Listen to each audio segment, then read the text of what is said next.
Good morning and welcome to the AlabamaWorks webinar series, a monthly series of webinars designed to provide you with information and speakers related to the workforce in Alabama. The webinars are available at the AlabamaWorks website at alabamaworks.com. And now your host, Sandra Koblis, Vice Chair of the Alabama Workforce Council. Good morning and welcome to the November 2020 Alabama Workforce Council webinar. My name is Sandra Koblis, and I serve as the Vice Chair of the Alabama Workforce Council. We are glad you joined us today. The webinar will be recorded and will be posted to the AlabamaWorks website.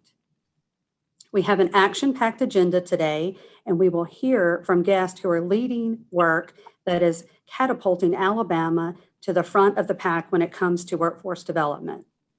Mr. Cleve Poole, Chair of the Alabama Workforce Council's Committee on the Alabama Committee on Credentialing and Career Pathways, or ACCCP, will provide an update on the ACCCP's Year 1 deliverables.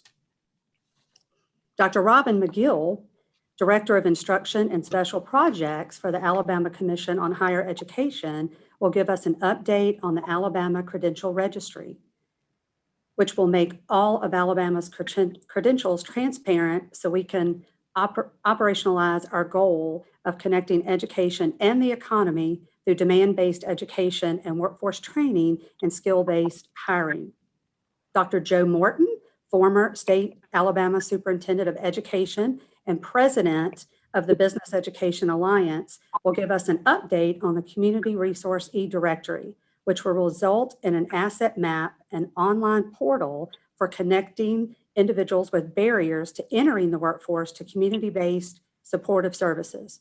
Each of these three initiatives are vital to reaching the Success Plus Post-Secondary Education Attainment goal of adding an additional 500,000 credential workers to Alabama's workforce by 2025. At this time, it is my pleasure to turn the program over to Mr. Cleve Poole. Thank you, Sandra. I'm going to share my screen now for my presentation, and there we go. Actually, the technology worked. Now, Sandra said this was going to be action-packed. Now, I don't know if that's a great description, but we'll see what we can do. So the Alabama, the ACCCP was formed, well, let's see here, was formed in 2019 by the same act that created the Alabama Office of Apprenticeship. So the work that we do with the ACCCP is to be of use by the Alabama Office of Apprenticeship.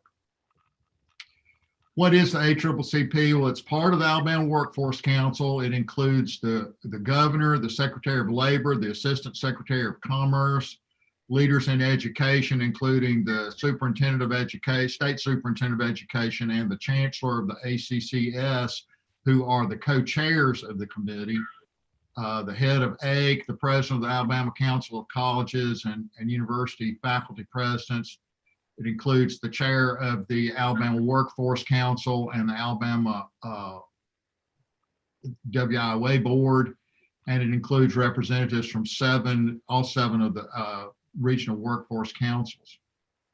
The ACCCP has two specific missions, and they are: one, to create a list of in-demand occupations, both regionally and statewide for Alabama, and two, to develop the annual compendium of valuable credentials that are included as training for those particular occupations. So we're trying to figure out what the leading occupations are in terms of demand and what it takes to be prepared to undertake those occupations. So the first thing, we create the list of in-demand occupations. How do we do that? We look at all of the occupations in the state. which is a bunch of them, as you can imagine. And we test them by this, what we call a 5-star rubric, and they have to meet the first 3 plus 1 of the second 2. The first 3 are, it has to be at least 70% of the median regional wage. The occupations have to be projected over time to have at least 15 openings a year. They have to show positive growth over the next decade. The occupation has to have a median wage that that meets or exceeds the current lower living income level, at least 70% of that, or it requires a post-secondary degree, certificate, or credential for initial employment. And when you think about those, and that's a slightly different rubric than we used the first year. The first year we consider to be over, as we've completed all the work for the ACCCP the first year, and we're about to begin the second year's worth of work in this. But the 5-star rubric is slightly changed from last year. Now, so we'll have 238 identified occupations that are considered in demand. And what we've done is we've used that rubric, and we've asked the Department of Labor to identify, using that rubric, what those jobs are, and they've come up with 238 jobs. And the second thing we have to do is to develop the annual compendium of valuable credentials that are included within those particular jobs. So for instance, if I'm a lawyer, so if in my world, if your job, if we say that lawyers are one of those 238 jobs, and I think it is, then what are the valuable credentials? Well, obviously a law degree. So that would be a valuable credential that will be listed on the list that we've created of valuable credentials. But how do we do that? We create what we call technical advisory committees.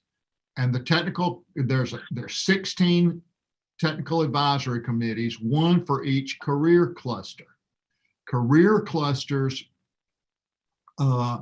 are universally recognized groupings of jobs, and within those 16 career clusters are every single job that exists. Now, you know that's kind of a crazy idea, but some of them are a little tenuous if you study the career clusters. But the 16 career clusters include every single job there is in, I guess, the world. So the technical advisory committees have 7 members at least, which are 1 from each of the workforce regions, because this is a statewide sort of thing. And it has people from education, workforce, and economic development. Plus, we have also on there are other folks who are advisory members that kind of assist in making sure that the work makes sense and that we stay on track with our task. Here are the 16 career clusters, and you can see them for yourself. I'm not going to read them through, but you can think of any job, and they're gonna fall within one of these 16 headings here. If you want to study more about it, there's plenty of opportunities on the World Wide Web. So once the TACs get together, the technical advisory committees, we call TACs, we create a competency model for each of the occupations. And as I said, there are 238 occupations. So the competency models include personal effectiveness competencies, academic competencies, workplace competencies, and those 3, which, although in the presentation looking here, and I'll show you a different way to look at this in just a second, but these 3 are going to be the same for every every job. And then you get into the industry specific, sector specific, and occupation specific competencies. So what's it look like? A typical competency model looks like this. It's a trapezoidal box. And when you look at the bottom three competencies, they're ready to work personal effectiveness competencies, ready to work academic competencies, and ready to work workplace competencies. So these are the things that every worker needs to have for any job. And, you know, I kind of dumb it down to the idea of showing up for work every day, working all day, put your phone up, pull your pants up, and pass a drug test. But there's obviously a lot more to basic work ethic, work skills, ready to work competencies. And so that's included in every one of these competencies. We know that not everybody goes straight from high school to their final job. So this is, for instance, a roadmap to a registered nurse. And this is just to give you an example of how this works. If you look in this thing, okay, bearing in mind, okay, some folks could go to high school and then go to college and get a nursing degree and be a registered nurse. But some folks don't necessarily know what they want to do, or don't have the resources to do that, or some other roadblock. So they might, for instance, become a home health aide and decide, well, I like this, but I want to get a little bit better job. So then they might become a certified nursing assistant. And then they might become a licensed practical nurse, and then become a registered nurse. So when we have developed the credentials, these are possible credentials that could be in the work flow or the occupational flow getting into a registered nurse. And that would be, in this instance, would be a certified nursing assistant or a licensed practical nurse. And so we're showing, and the compendium of credentials would include, for a registered nurse, would include the CPN, the LPN and the CNA credentials. So what is the Alabama Office of Apprenticeship doing with this information?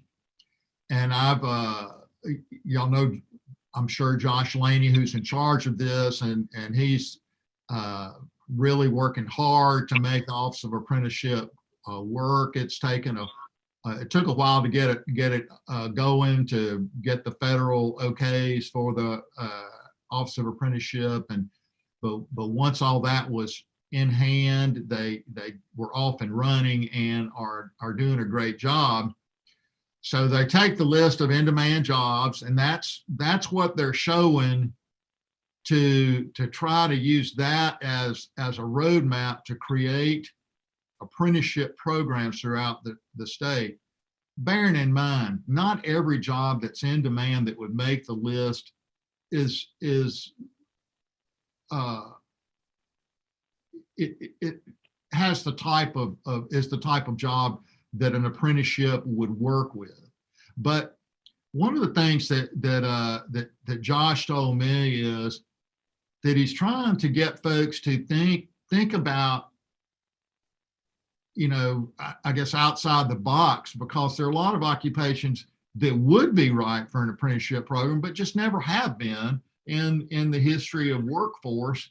And so one of the things he's trying to do is explain to folks, well, wow, we can use this as create an apprenticeship program for this particular job, and the worker learns more, and it's, rather than somebody that only has school learning, they have on-the-job learning. So, and they have on-the-job learning typically with the employer that wants to end up hiring them. So the synergy is really great. Using the competency models that we've created, they've used that as a starting point for creating new apprenticeship programs. And in one of the things that is our goal is in the K-12 system and in the ACCS that we create skills-based learning that uses the competency models that shows, okay, we want these skills to be taught in school. For instance, if you remember looking back at the competency model and the bottom three workplace skills, list of skills, those three we would hope at some point would be completely taught to every student coming out of high school.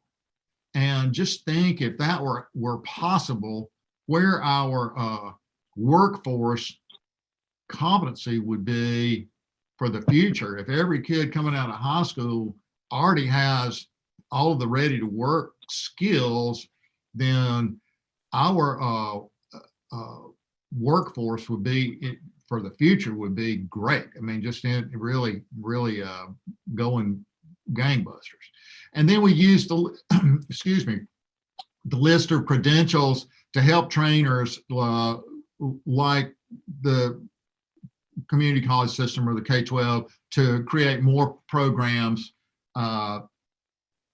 for these specific in-demand jobs. So what we want the school systems to do is to look at the in-demand jobs in helping to train our students.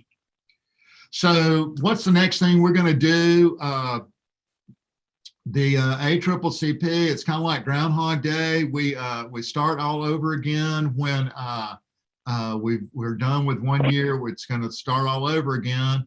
We actually decreased the number of jobs that based on tweaking our rubrics a little bit. So it went from 282 to 238. So those are the jobs that we're going to have to create competency models. Luckily, there are only 31 new ones, so we'll have about 200 of them already done that just need to be reviewed by the tax rather than recreated. So we'll do that, create the competency models or review the existing competency models. And the tax, we're forming them, seeing getting the same folks to help us again, or new folks when old folks couldn't do it. And so we're forming the tax as we speak. If anybody is watching this and would like to be a TAC member, we'd love to have you. And if you could get in touch with me or Nick, everybody probably knows Nick's email address. And we would love to use you if we can work you in. And so that's where we are. And I think that concludes my program. So I thank y'all for watching. And if anybody has any questions or anything, I think there's maybe time for questions at the end or whenever, but I'm going to be here and ready to answer any questions anybody has. Okay, thank you, Clee, for that update. It's clear that you and the ACCCP are working hard to develop a credential currency and demand-based workforce development ecosystem in Alabama. We appreciate you taking the time to join us today. We will now hear from Dr. McGill on the Alabama Credential Registry. Robin, take it away. Okay, good morning. Good morning, everybody. Can you hear me now? I'm going to share a few slides here, so give me a second to get this set up. There we go. And of course, somehow I've managed to put this at the end, but just to pick up from what Mr. Poole has just talked about. So we've got a credential registry that's being developed by the ACCCP, and we need to develop a way for the technical advisory committees that he spoke about to process the credentials so that we can create that list of the compendium of valuable credentials.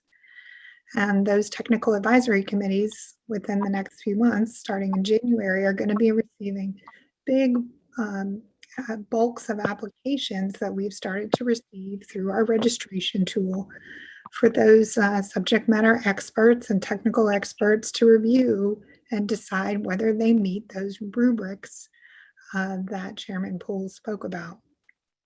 And then by the time we get to March, that'll give them enough familiarity with the applications and the process to go ahead and produce this list. And then, as he also mentioned, we're looking at competencies as a kind of main currency between what's in a credential, what's in a job, and what is needed by a job seeker to communicate their ability to do a job. And that competency builder tool is something we're going to be developing over the next summer. So if you'll pause with me for just a minute while I go back to the beginning, hopefully you won't get seasick here. There we go. All right, so as we heard before, our credential registry is about transparency. It is supposed to create this currency between the job seeker, the employer, and the credential itself. So giving cues to our credential providers of what we need to be offering. So we heard a minute ago about how the Alabama Office of Apprenticeship is considering building new apprenticeships, and this credential value tool and the competency builder is going to help them do that. This summer, credentials.ake.edu, you see it right up there at the top, launched, and this is where providers for the credential registry can go in, register as a provider, you see that over here circled, and then once they get their login, can log in and put in information about what their credential is all about. And that's going to create entries that we will ultimately vet through the ACCCP to see what gets included on the valuable credentials.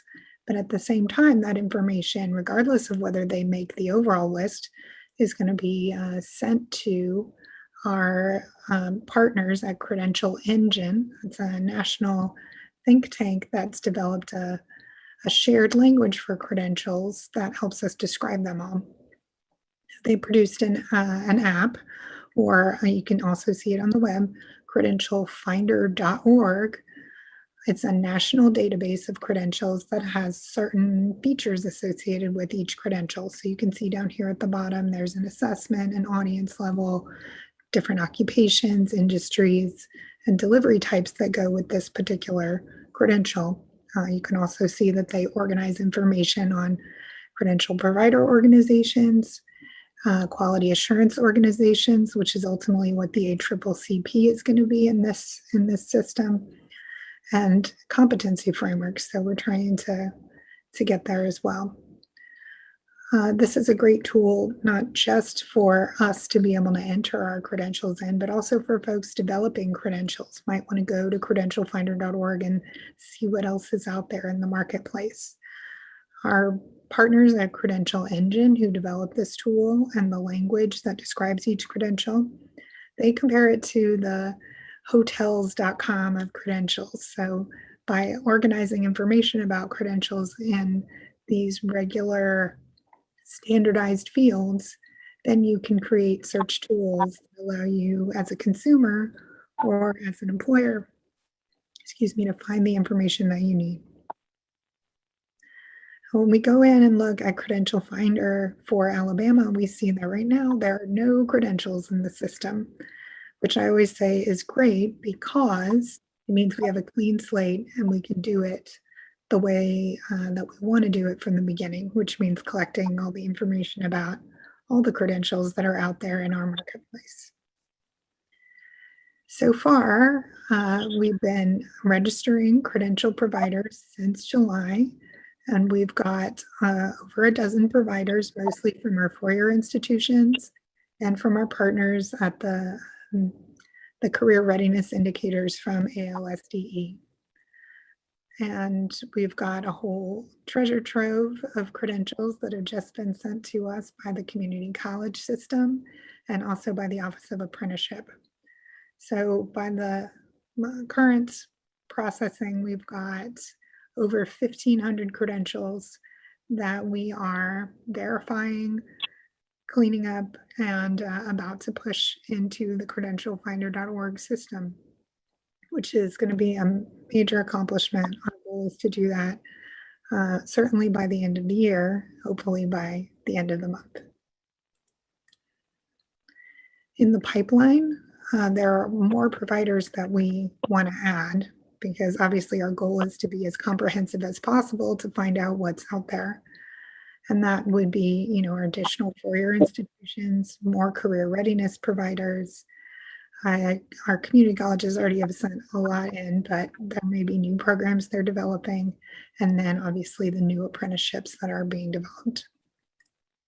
I do just want to show you a quick entry of what an apprenticeship looks like in the Credential Finder tool. So our goal is, once we get the information about our apprenticeships, or any credential, frankly, we are going to push it to Credential Engine, and it will look something like this, with a description, estimated time to earn it, the type of certificate, how students learn, what kinds of instruction it's associated with, where it's located, and so forth. And all of those different fields allow users to go into the system and search for something that meets their needs. They may say, I really want an apprenticeship, or I really want something to train me in auto body repair and a specific location, somewhere in Alabama, and something like this would come up.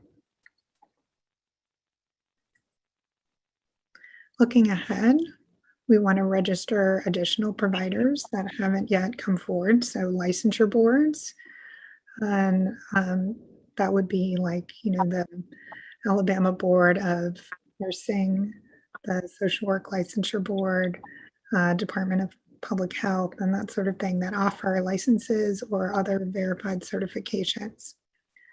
Our industry association, who may be industry intermediaries and offering some education training programs for their sector. We definitely want to make sure those are captured.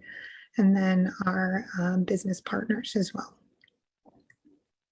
So just to give you another quick view of what one of these credentials looks like from a business partner. So this is a national business, Rockwell Automation. They own a software, Logic 5000. And this particular certificate testifies that an individual knows how to use that software for industrial automation technician. And something like this is really important because we can see that this is something that employers are wanting when they're advertising jobs. So I snapped one here from Lockheed Martin down in Troy. They're looking, among other things, for somebody who knows how to use this software. And this gets back to what we talked about a minute ago around the credential competencies, that knowing that software says something about particular competencies that an individual may have, or maybe the software is even one of those competencies. So being able to write a job description like this one that includes that specific competency, that can be linked to a particular credential, like the one we see here in the background from Rockwell Automation. And then an individual can put on their resume that they have that certificate and, therefore put themselves in the pool to get that particular job interview. Here's another one from a well-known business, Microsoft. They obviously are a business, but they call themselves a credentialing organization because in this particular scenario with Credential Finder, they have 44 credentials and 52 assessments. There's a whole description about, what they do and what they offer. But we can see also in another job description that employers are looking for individuals who may not have a bachelor's degree, have an associate's degree, but they have these certifications, including several from Microsoft.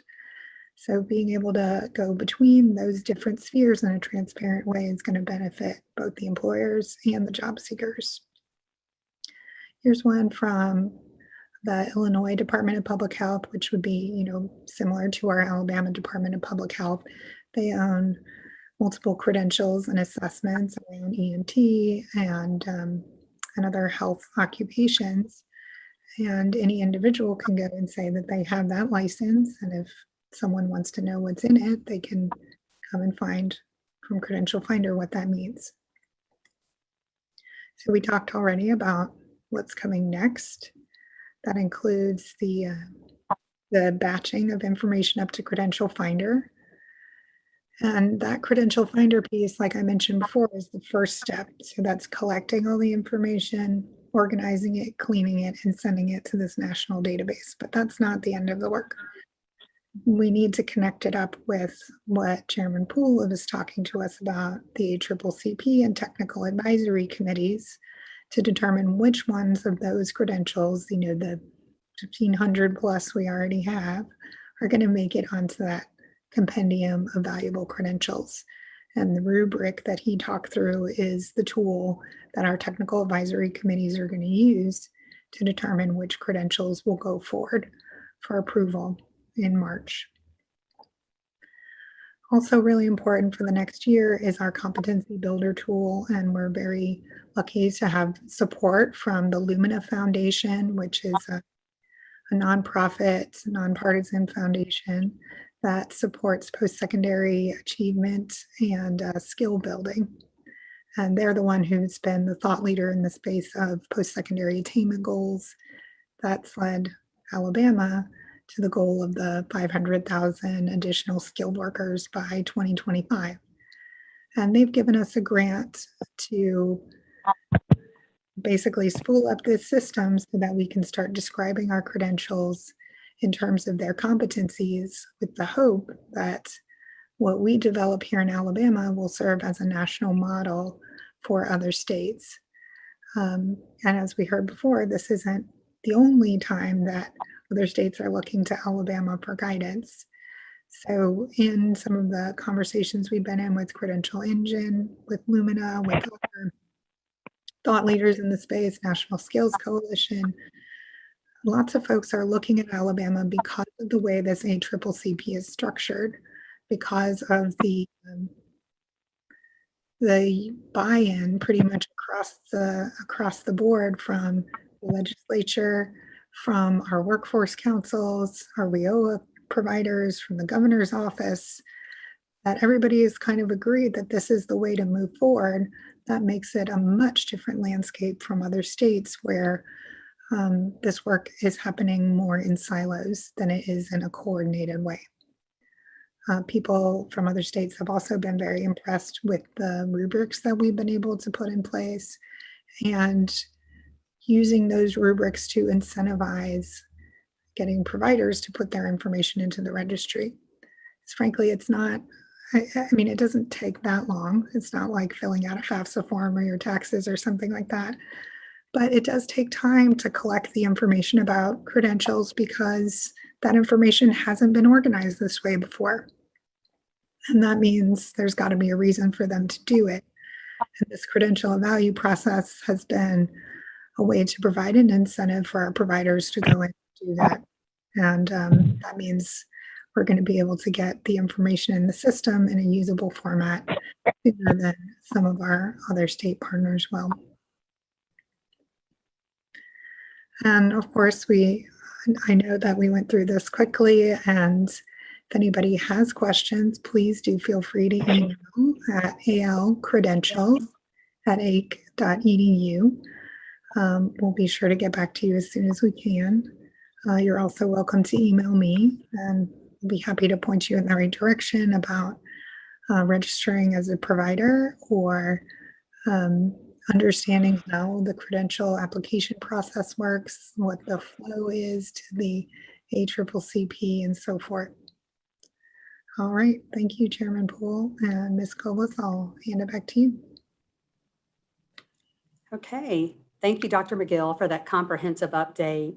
I want to reiterate the call to action that you raised during your presentation. To all of those listening, please ensure that you are registering your credentials to the Alabama Credential Registry. Again, thanks again, Dr. McGill, for joining us today. We will now hear from Dr. Joe Morton on the Community Resource e-Directory. Thank you, Sandra. I appreciate it, and it's an honor to be with everyone today. Many times I run into people in all walks of life, and I guess because I've been a career educator, people ask me, what's the role of education in workforce development?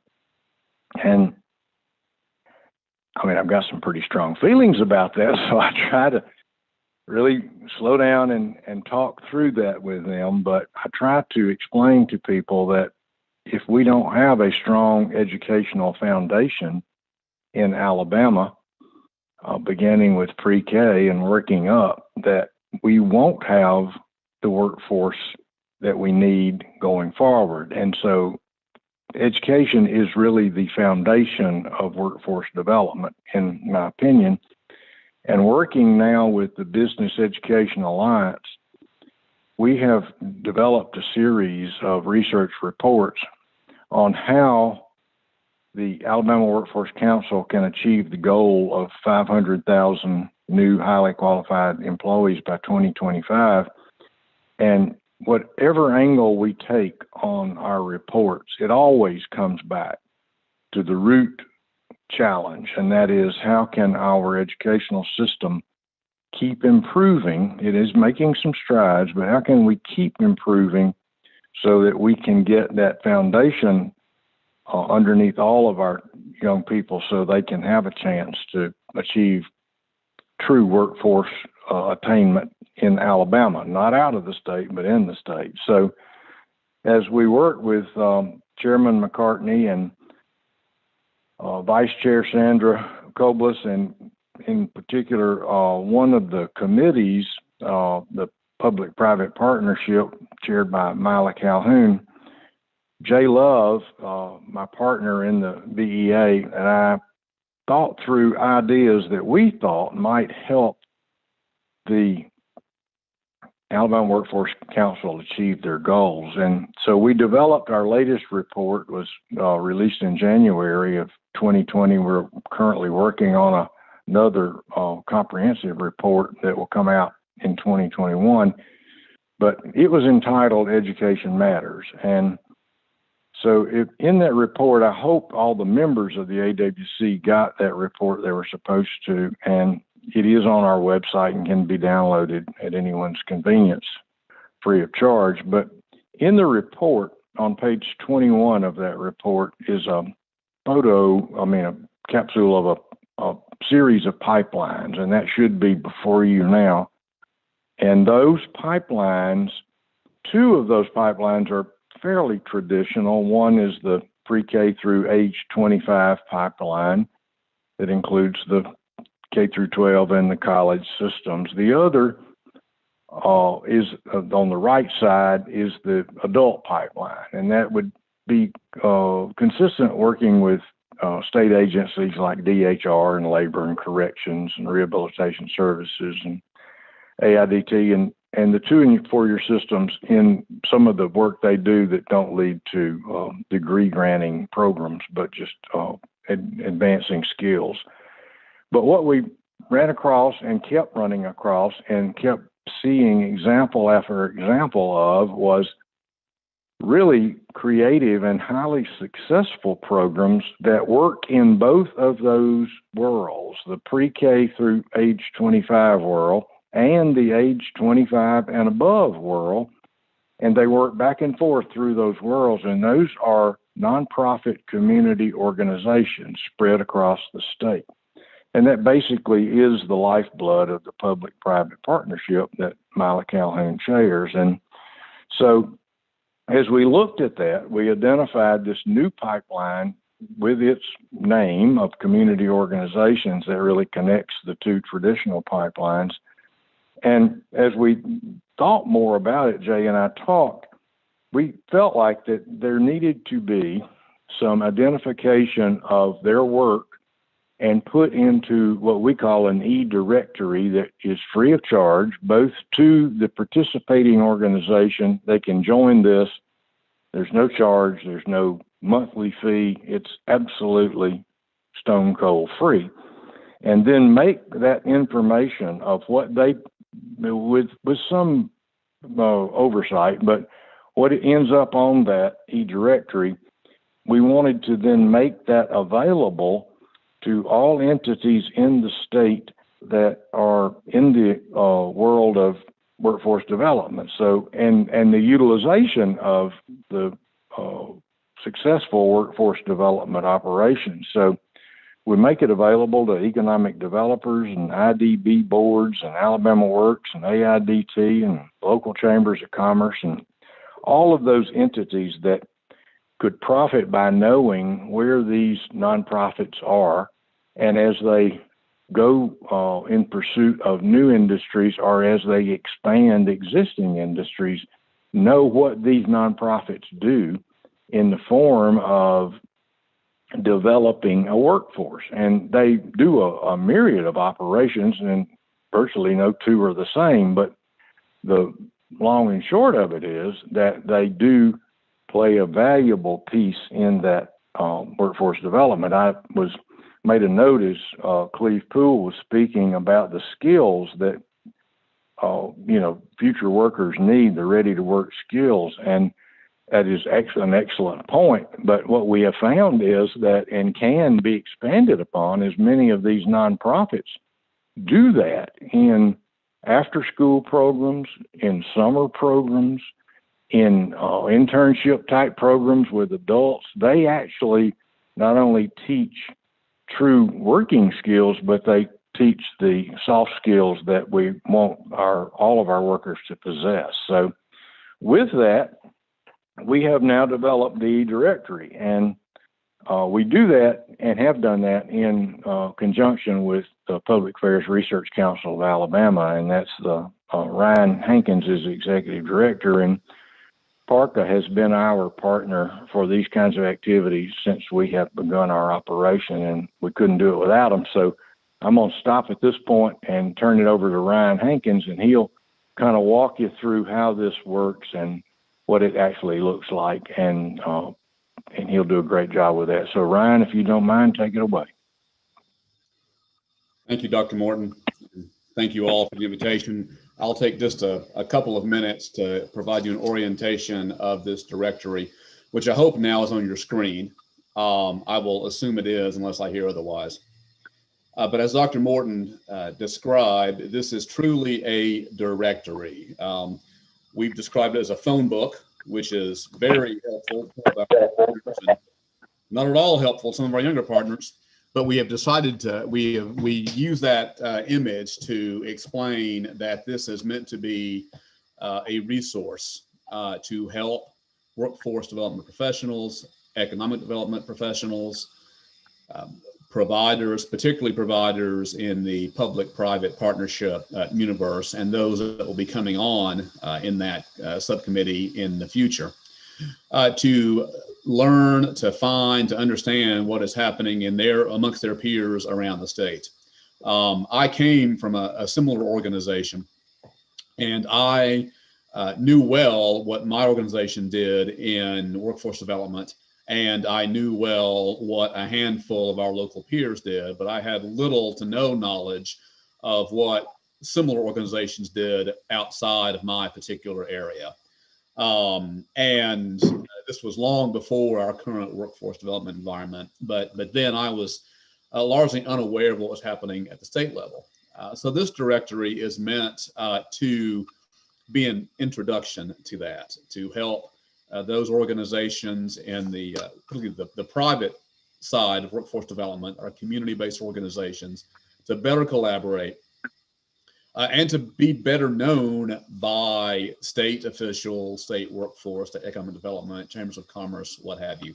So if you notice the screen, this is live, but not terribly public. If you notice the directory, the website name, it's a bunch of gibberish right now. But soon it will be branded with a name, and you'll be able to find it through a Google search. And then we, PARCA, BEA, and we hope all of you will help promote this directory. What that means is right now it's live and functional, but it's not completely finished as we're rounding off and doing some polishing. But essentially, this is designed, as I said, to be a directory, and you would use it like any other directory. What you'll see here is an opportunity to search for a service, looking for someone to provide training or education in a particular field, or more likely educational services like GED, or in a city. So you could say, I'm looking for help with GED, and if my technology works, it will give us a list of organizations that provide such services. I'm not going to, there we go. So this provides a list of entities that are in this directory, not every organization in the state, but right now we're beginning with those who are actively in the public-private partnership, and lists organizations that have been tagged or flagged themselves as providing GED services at some sort. You may also search by directory or location rather. I want to see what services there might be in Gadsden. I'm choosing Gadsden arbitrarily, but it would show you all of the PPP members that are functioning in Gadsden, the United Way, the Chamber of Commerce, and there'll be others shortly. You may also search by region. So you'll see here, these are placeholders until I get the, I've got the logos for each of the workforce regions. They're just not uploaded yet. So you can see all of the providers in any given region, as well as statewide. These are organizations that work across Alabama. They're located in one region. They serve statewide. Let me show you quickly what a listing looks like. I will show you SAFE in Sylacauga.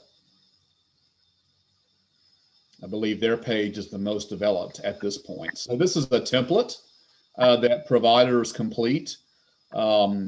It has limited information because again, it's meant to alert you to, in this case, SAFE, what they provide and how to get more information. It is not meant to replace a website or a social media feed. In fact, the first thing you see is their website. But here is the name, logo. You can send a message directly to SAFE, how to contact the organization. This, if it were after hours, you would see here what times they open. But right now it tells us they're open now. In fact, there are their hours, their regular hours. Each organization can put up photos that describe, that tell a bit of their story. This is a photo of SAFE's AlabamaWorks Innovation Award received a few months ago. I'm sorry, I've pushed too far. Each directory has a place to, there's information about the service they provide. We are encouraging each organization to put information not for the client, rather, but design and put information in this directory right now for really for you, for workforce development professionals at the state and local level, for employers, for recruiters. This is meant to be right now a tool for you and your peers rather than clients themselves. The page does include a Facebook feed, places for more information, and then here tags of the services they provide. So this can be customized and each organization can list the things and services that they happen to provide, as well as keywords. SAFE listed GED as a keyword, and that's why when I searched GED a minute ago, SAFE popped up. Here's a video of the grant that, or the award that SAFE received from Chick-fil-A back, I believe, last February. And each organization manages their page, so they can update this and change it and tweak it and provide new content as they choose. It must be approved by me right now, and that approval is just making sure it's appropriate. I'm not fact checking and I am not editing, but just making sure that the things look decent and the information is appropriate for what we're trying to do. We know that many organizations provide more than just workforce, but we want to limit these listings to workforce development types efforts, workforce and education efforts that fit within the workforce spectrum. So we hope that this will be adopted by all the members of the PPP, and then perhaps down the road others, and over time become a robust mechanism that can connect those two parts of the pipeline Dr. Morton mentioned. Thank you. Thank you, Ryan. Sandra, that concludes our presentation.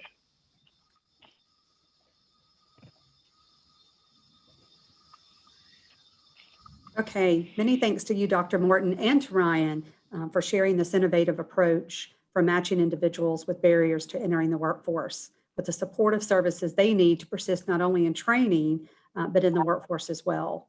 It is always a pleasure to hear about the great work that you and the VEA are doing to help every Alabamian enter an in-demand career pathway. We will now hear an update on the labor market from Nick Moore.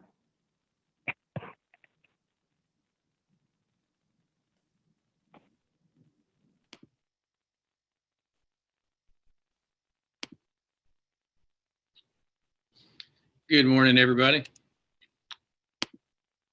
So I want to share on behalf of Chairman McCartney and Chairman Clark the 2021 combined meeting dates for the AWC, GOAT, and WIOA board combined meeting. So the first one will be March 17th, and then as you can see, the following quarterly dates will always fall on the third Wednesday of the month and for each of those quarterly meetings. We're going to continue meeting by WebEx from 1 to 3 p.m. If there's a abatement of the pandemic, then we'll consider going back into in-person settings. Also, for our AWC monthly webinar dates, here's the dates for each month for next year, and we will be publishing those to the website so that you can mark your calendar. We'll also be sending out calendar invitations. The first one for next year will be January 18th, and we also have another one next month, December 14th, so don't forget about that one before we start for next year. So labor market update. Between March 21st and November 7th, which is the latest data that we have, we've got 834,761 Alabamians that have filed an initial unemployment claim. The top 5 industries with the steepest amount of initial claims have continued to be administrative support and other services, and then accommodations, education, art, entertainment, recreation, manufacturing, which has been fairly consistent.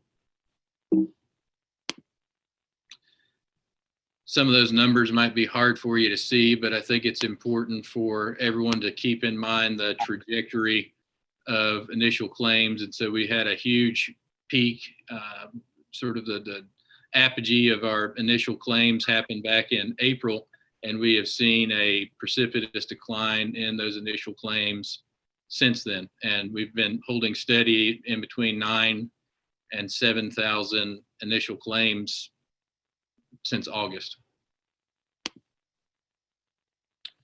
Alabama's labor force participation rate is 58.1%, which continues to be fairly strong, even within the southeastern region, but also considering that we were able to pick back up all of the almost point in labor force participation that was lost between February and November.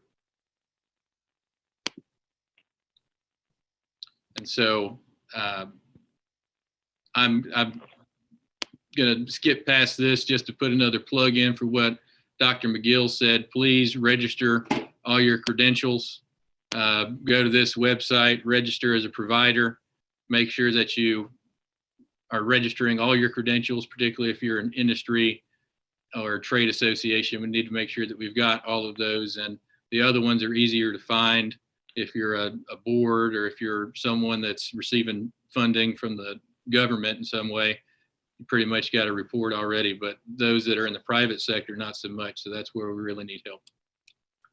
Thanks so much, Mrs. Koblis, and I'll turn it back over to you.